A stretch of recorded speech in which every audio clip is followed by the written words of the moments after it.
कंपनीचं कॉन्ट्रॅक्ट मिळालं आणि मी परदेशात निघून गेलो.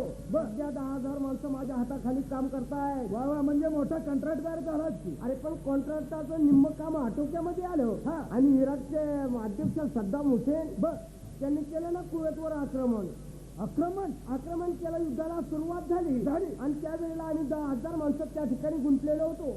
म्हटलं बॉम्ब एखादा जर पडला तर आपण सुद्धा या युद्धामध्ये संपणार आहोत. खलास होणार. हो. मग प्रत्येक देशामध्ये प्रत्येक देशाचे वकील असतात. आपल्या देशाच्या वकिलाशी संपर्क साधला आणि त्यांना सांगितलं आम्ही 10,000 माणसं या ठिकाणी गुंतलेलो आहोत, आम्हाला आमच्या मायदेशी पाठवण्याची काहीतरी व्यवस्था करा. मग त्यांनी काय व्यवस्था केली? मग त्यांनी काय केलं, आमच्यासाठी एक जहाज तयार केलं.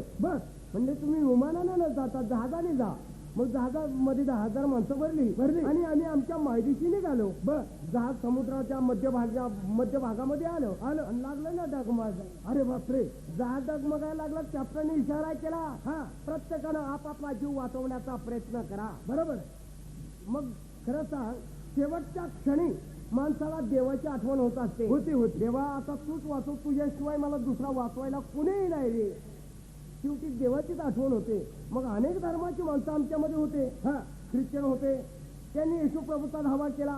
हे प्रभू आम्हाला वाचवण्यासाठी या ठिकाणी या. आले. देवाने त्यांना वाचवलं. मुस्लिम होते. त्यांनी अल्लाहचा धावा केला. अल्लाह हमको बचाव.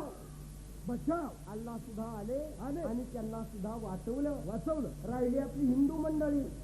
मग हिंदू मंडळींनी विचार केला, आपल्यामध्ये 33 कोटी देव आहेत. नक्की कुठल्या देवाला हाका मारायची? घन प्रश्न पडला. आणि कोणता देव आपल्या प्रसंगाला धावून येईल हा मोठा विचार पडला. मग काय झालं? 4 समंजस माणसं होती आणि म्हटले आपण कुठलंही शुभ कार्य जर करायचं म्हटलं तर पहिला प्रथम गणपती बाप्पाचंच नाव घेत असतो. बरोबर. गणपती बाप्पाची आराधना करा. गणपती बाप्पा आपल्या वाचवल्याशिवाय राहणार नाही. राहणार नाही. मग काय 10,000 माणसाने मिळून एकदम गणपती बाप्पांचा जय जयकार केला. गणपती बाप्पा मोरया, आम्हाला वाचवायला लवकर या. मग काय गणपती बाप्पा सुद्धा उंदरावर स्वार झाले आणि ताबडतोब आम्हाला वाचवण्यासाठी आमच्यात हजर झाले. गणपती बाप्पांना आम्ही पाहिलं आणि आम्ही आनंदाने नाचू लागलो, उड्या मारू लागलो. आनंद झाला. गणपती बाप्पा सुद्धा आमच्यात आले आणि आम्हाला नाचताना पाहिल्याबरोबर गणपती बाप्पा सुद्धा नाचू लागले. वा. यावर आम्ही विचार केला आणि गणपती बाप्पांना विचारलं, गणपती बाप्पा आम्ही तुम्हाला वाचवण्यासाठी या ठिकाणी बोलवलं आहे, बरोबर, नाचण्यासाठी नाही. मग गणपती काय म्हणले? त्यावेळेला गणपती बाप्पा आमच्यावर खवळले, रागवले. मूर्खांनो, गाढवांनो, 9 दिवस तुम्ही माझा पूजा आरती करून सण मोठ्या आनंदाने साजरा करता आणि 10व्या दिवशी तुम्ही मला नाचून बुडवता. बरोबर. आज मी तुम्हाला नाचून बुडवणार. इकडे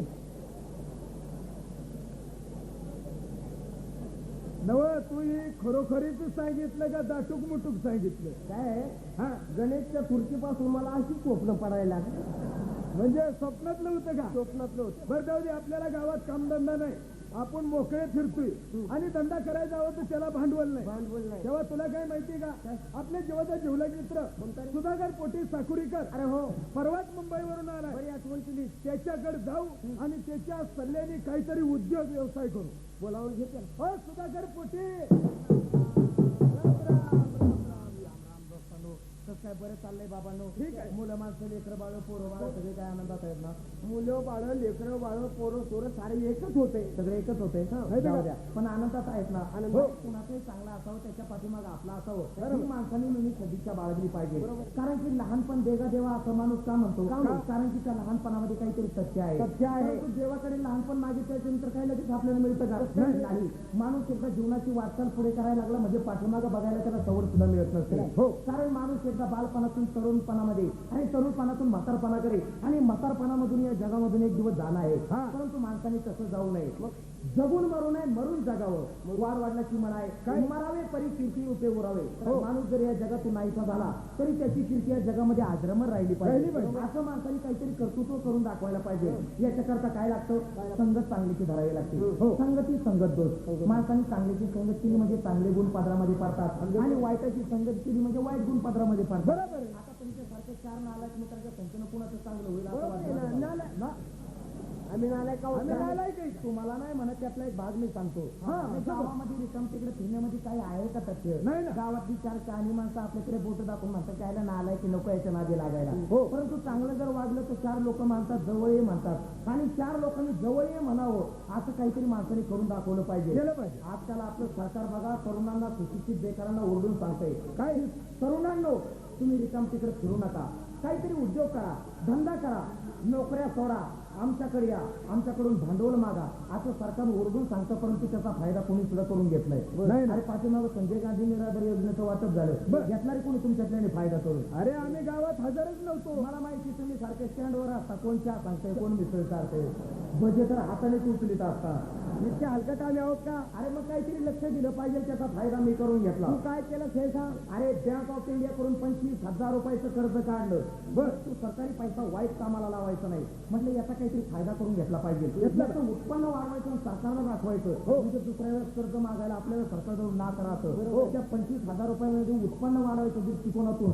मी कुठला धंदा केला असेल आणि गरीबाला शेतकऱ्याला कशापासून फायदा आहे अरे गरीबाला आणि शेतकऱ्याला फायदा जर म्हणाल तर शेळ्या मेंढ्या कोंबड्या बकऱ्या आणि ते जर्सी गाय निघाल्या त्याच्यापासून तर नाही उत्पन्न त्या जर शिकायचं अजिबात नाव काढू नको का बरं? ते काय गरीबाचं काम राहिलं का कसं काय? 10-15 हजार बँकेचं कर्ज काढायचं ती जर शिकाय दारामध्ये आणायची बरं. आणि तिला इंजेक्शन देऊन वाट बघत बसायची आंतोळे होते का कालवड होती हा ही गोष्ट बरोबर. त्याच्यात जर गायदार गळून गेली तर बँकेचा दारामध्ये हेलपट मारायला हा, खरी गोष्ट. गरीबाचं काम राहिलेलं नाही